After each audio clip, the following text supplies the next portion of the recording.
ब्रिजेश पाठक को मिली डायरियां बहुत बड़ा सवाल खड़ा करती है। सवाल भ्रष्टाचार पे नहीं, सवाल राजनीति के ओछेपन पे। भ्रष्टाचार ये हमें विरासत में मिला है, और एक मैं हिंदू हूँ इसलिए कम से कम मेरे धर्म के बारे में तो मैं ये कहता हूँ कि मेरे पुराणों में भ्रष्टाचार और व्यभिचार भरपूर परोसा गया है। मेरे यहाँ जो महाकाव्य है वो भी भ्रष्टाचार और व्यभिचार की कहानी सुनाते हैं। जिस बंगले की दो बार साफ सफाई हो, जिस बंगले में 5 साल किसी और मंत्री का स्टाफ भी बैठता हो, उस बंगले में फिर समाजवादी पार्टी के समय की डायरिया मिलना बहुत ताज्जुब लगता है। क्या हम ये माने कि वर्तमान में राजनीति इतनी ओछी हो गई है कि जब सरकार के सवाल उठते हैं तो उस सवाल के जवाब देने के बजाय सरकार एक नए शगुफे को छोड़ती है। नमस्कार, स्वागत है आपका हिंद वॉइस में। लेकर आया हूं आपका अपना कार्यक्रम अशोक वानखेड़े बोलता है। अशोक वानखेड़े बोलता है तो अशोक वानखेड़े तोलता है, और इस बार तुलेंगे मेरे प्रिय मित्र और उत्तर प्रदेश के उप मुख्यमंत्री ब्रिजेश पाठक। ब्रिजेश पाठक को हम इसलिए तोल रहे हैं कि बहुत सालों बाद विधानसभा, उत्तर प्रदेश विधानसभा में चर्चा पे बहस हो गई, मतलब डिस्कशन हो गया। नहीं तो हमेशा बजट ऐसे ही पास होते हुए हमने देखा है। इस बार समाजवादी पार्टी का भारी मतलब 125 सीटों का जो उनका समूह है वो कहीं भारी पड़ता हुआ दिखाई देता है, तो डिस्कशन हुआ। तो डिस्कशन में जो विपक्ष के नेता थे अखिलेश यादव, उन्होंने कहा ये बजट नहीं है, ये तो विभागों का बंटवारा है। इसके उत्तर में जब ब्रिजेश पाठक बोलने खड़े हो गए, उन्होंने कहा कि ये तो आप गलत कह रहे हैं कि ये बजट नहीं बंटवारा है, लेकिन आपके साथ समय तो जब समाजवादी पार्टी की सरकार थी तो इसी बजट की बंदरबाट होती थी। और उसके साथ उन्होंने कहा कि मैं जिस बंगले में रहने गया हूँ उस बंगले में मुझे कोई डायरिया मिली है, वो डायरिया बताती है कि कैसे पैसे बांटे जाते थे और एक दूसरे को भेजे जाते थे। उस डायरियों में कई मतलब नामों के आगे पहला अक्षर यस लिखा है, एम लिखा है, और एम ने एस को दिया, यस ने यहाँ भेजा, ऐसी डायरियाँ वहाँ पे हैं। और फिर एक हलचल सी मच गई उत्तर प्रदेश की राजनीति में। ब्रिजेश पाठक जिस बंगले पे रहने गए हैं वो बंगला एक समय आजम खान का बंगला हुआ करता था, लेकिन आजम खान का मंत्री पद गए, 5 साल हो गए।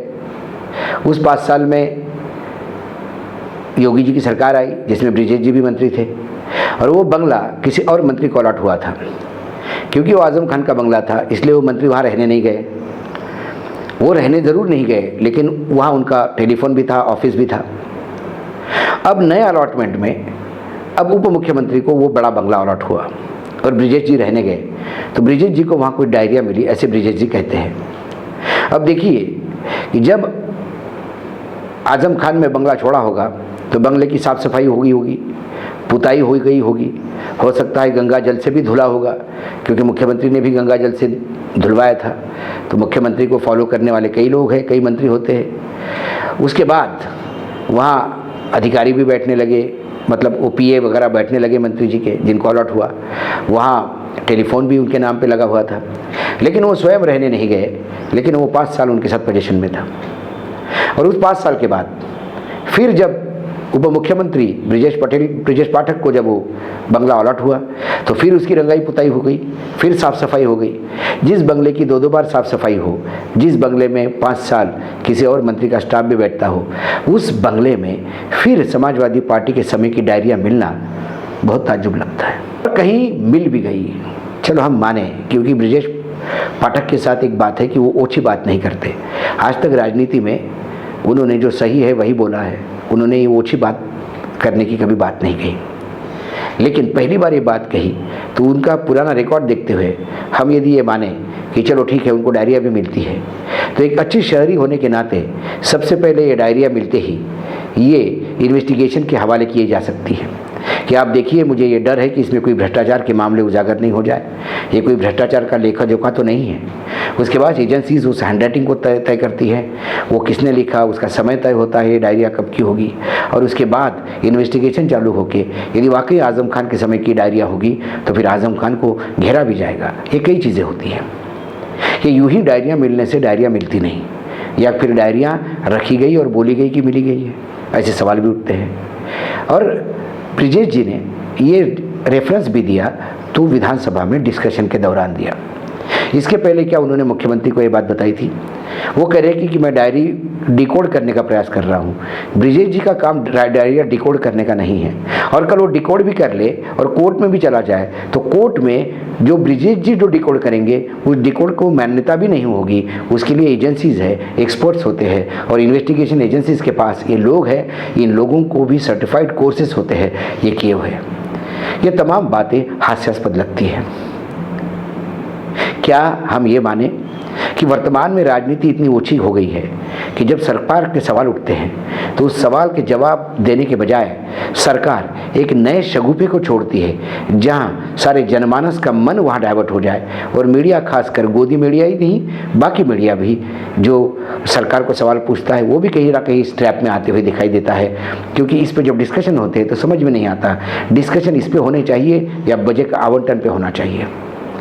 इसी दौरान एक जो गंगा में जो लाशें बहाई गई थी उसके काउंटिंग को लेकर फ़र्क है। कोविड में कितने लोग मरे इसके लिए अलग अलग आंकड़े आते हैं। जो सरकार का पहला आंकड़ा है और फिर जो बाद में आंकड़ा आया उसमें भयावह तफावत है। सरकार दोनों आंकड़ों को अब झुठला रही है, लेकिन तीसरा आंकड़ा जो सामने आया वो 16 लाख मृत्यु का है। 16 लाख यदि यूपी में लोग मरे होंगे तो आज समझ में नहीं आता कि वाकई हमने कोविड के साथ लड़ाई कैसी लड़ी। जिस कोविड की लड़ाई अच्छी लड़ने के लिए प्रधानमंत्री मुख्यमंत्री योगी आदित्यनाथ को बार बार महिमा मंडित कर रहे थे, तो फिर क्या प्रधानमंत्री को भी ये चीज़ें दिख नहीं रही थी? या दिखने के बाद भी उसकी लिपापोती करने के लिए अपना अपयश जो हुआ कोविड के दौरान उस पर चद्दर डालने के लिए आप ज़बरदस्ती महिमा मंडित कर खोटे झूठे जो है वो आंकड़े परोसते थे। ये प्रजातंत्र के लिए बहुत घातक है, और यही कारण है कि आज ऐसे ओछे हथकंडे जब अपनाए जाते हैं तो फिर लगता है कि क्या वाकई हम एक स्वस्थ लोकतांत्रिक परंपरा में जी रहे हैं कि इसका एक माखौल उड़ा रहे हैं। जहाँ तक डायरी का सवाल है, जैन हवाला कांड की डायरी बहुत सारे सबूत लेके आई थी, लेकिन कोर्ट के चक्रों में और इन्वेस्टिगेशन एजेंसीज के लीचरपन से जब लिपापोती का काम होता है तो जैन हवाला डायरी जैसा कांड भी आखिर में उसमें से सभी बरी हो जाते हैं।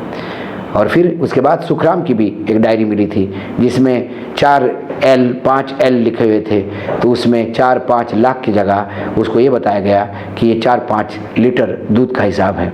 उस डायरी में कई लीटर दूध एक एक दिन में सुखराम जी के यहाँ कहीं जाता था और कई लीटर दूध सुखराम जी के यहाँ एक दिन में आता था। इतने दूध का वो क्या करते थे भगवान ही जाने। लेकिन जब लाख को एल को लीटर माना गया लाख की जगह, तो फिर बाकी बचता क्या है? जिस सुखराम की वजह से बीजेपी ने सदन चलने नहीं दिया, अब उनका स्वर्गवास हो गया है, लेकिन बीजेपी में जाने के बाद वही बीजेपी के लिए माननीय हो गए। इसलिए भ्रष्टाचार ये हमें विरासत में मिला है, और एक मैं हिंदू हूँ इसलिए कम से कम मेरे धर्म के बारे में तो मैं ये कहता हूँ कि मेरे पुराणों में भ्रष्टाचार और व्यभिचार भरपूर परोसा गया है। मेरे यहाँ जो महाकाव्य है वो भी भ्रष्टाचार और व्यभिचार की कहानी सुनाते हैं। यदि हमें हमारे भगवान और देवों से ये चीज़ मिली है तो उसके बाद वर्तमान में मनुष्य में यदि चीज़ पाई जाती है तो आश्चर्य नहीं लगना चाहिए, लेकिन इसका एक परसेंटेज होता है। आटे में नमक चल जाता है, नमक का आटा नहीं घोला जाता है। जब नमक का आटा घोलने की बात होती है तो फिर करोड़पति और करोड़पति बन जाते हैं और गरीब बन जाए हैं। 2014 से देश की स्थिति ऐसी ही है। इसलिए ब्रिजेश पाठक को मिली डायरियाँ बहुत बड़ा सवाल खड़ा करती है। सवाल भ्रष्टाचार पे नहीं, सवाल राजनीति के ओछेपन पे। आज इतना ही, फिर आऊँगा आपके साथ किसी विषय के लिए। तब तक के लिए नमस्कार। देखते रहिएगा हिंद वॉइस।